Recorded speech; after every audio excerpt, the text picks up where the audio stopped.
My name is Maris, and I'm back again with another science experiment that you and your kids can do at home. This science experiment is puffy paint in the microwave. So all you're going to need is some salt, some food coloring. You're going to need a spoon. I am using as my canvas today a piece of a paper plate, but you can also use a piece of cardboard if you have that.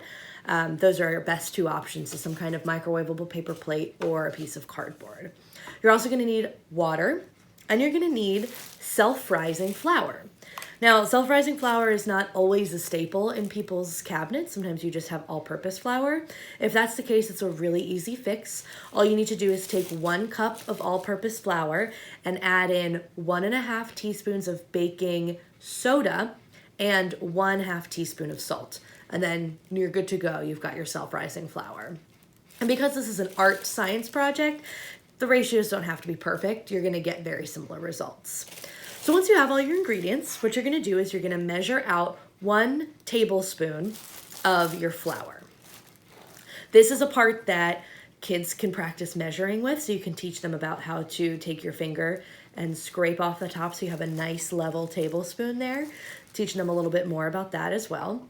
So you're going to dump that into your cup, and then you're going to do the same thing with your salt. So you're going to take 1 tablespoon of salt. It's a 1-to-1 ratio, so if you want to make more than this, just know that it's 1-to-1. You could do 1 cup of flour and 1 cup of salt and make a big batch if you wanted to. I like to make little batches because then you can make a bunch of different colors. So you're going to stir that together, and then you're going to add in a little bit of water.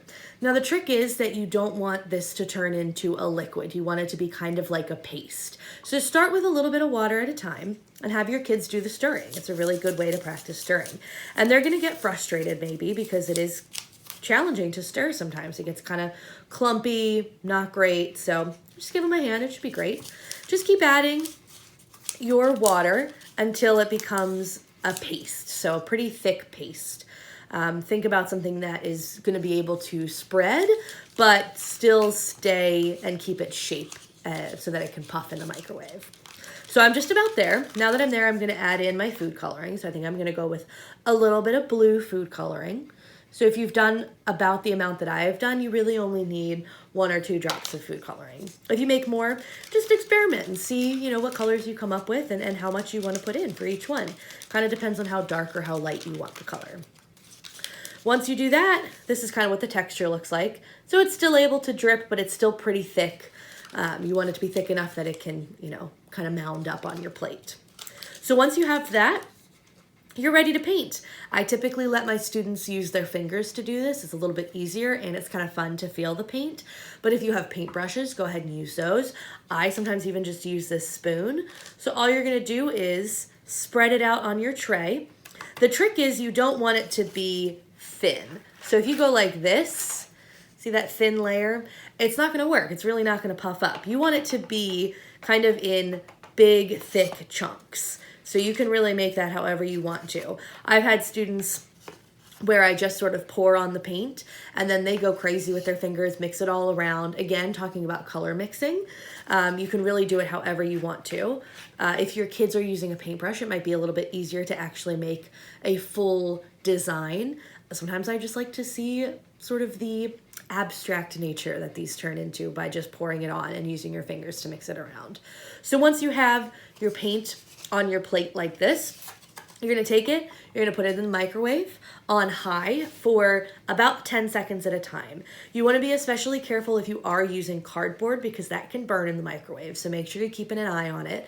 Really do it 5 to 10 seconds at a time until it dries and puffs up and looks a little bit like this.